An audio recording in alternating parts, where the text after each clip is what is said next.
Les acteurs de la médecine traditionnelle veulent que l'État accélère la cadence dans le sens de faire adopter le projet de loi les concernant à l'Assemblée nationale. Sauf que leurs collègues de la médecine moderne ne sont pas disposés à leur faciliter la tâche. L'adoption du projet de loi sur la médecine traditionnelle que ces acteurs réclament de tout leur vœu ne sera pas chose facile.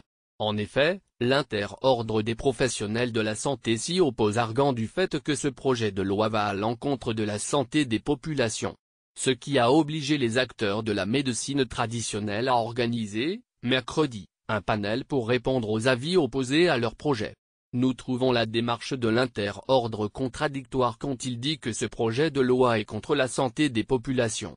Il ne peut pas fustiger le développement du charlatanisme au moment où l'État pose des actes notamment en termes juridiques pour lutter contre ce mal et pour que nous puissions assainir le milieu en mettant en place une médecine traditionnelle sûre et efficace pour la sécurité des populations, estime Liu Hou, membre du comité directeur de la Coalition de la santé et l'action sociale. Selon ce dernier, si l'inter-ordre demande le retrait du projet de loi du circuit, c'est parce qu'il rame à contre-courant.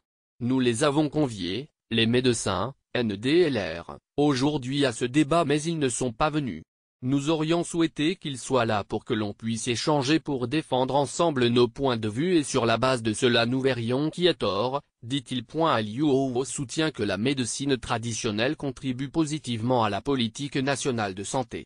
La médecine traditionnelle est le premier recours en termes de soins dans la région ouest africaine, renseigne M. O. Selon qui, le Sénégal est le seul pays de la sous-région africaine à ne pas disposer de cadre légal d'exercice et de pratique de la médecine traditionnelle. Ce qui fait que le milieu est perturbé par certains intrus.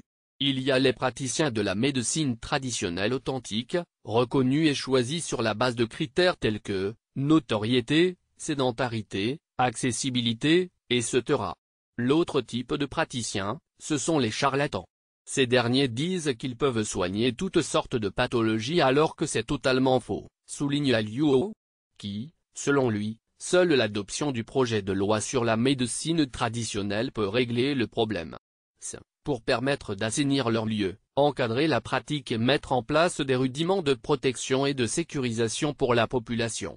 Néanmoins, souligne-t-il, les deux systèmes doivent être développés, encadrés pour les faire converger vers un point car ils sont complémentaires. Walf Quotidien.